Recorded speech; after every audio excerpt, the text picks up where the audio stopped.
tämä Teniö ja tämä tietää. RJK voitti RS-turnauksen uimakurin torjunnat toisessa erässä Ilmari Anttila 4 kertaa, Lasse Vääpäämä 7 kertaa.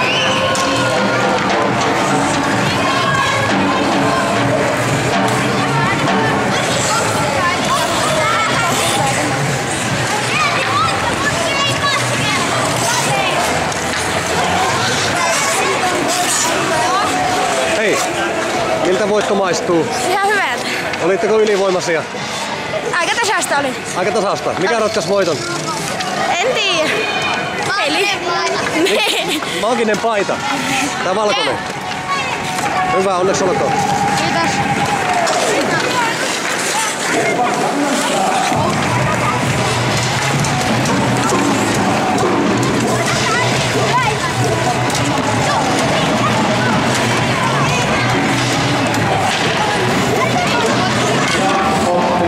Palkinnon tulee jakamaan ensimmäisenä hopeamitali kärppähyökkääjä Joonas Kronstoi.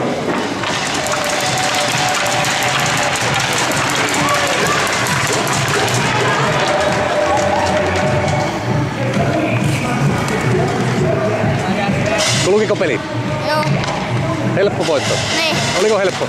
Ei oikeastaan. Ei ollut helppo, Niin. vaikka näytti helpolta. Niin. Joo.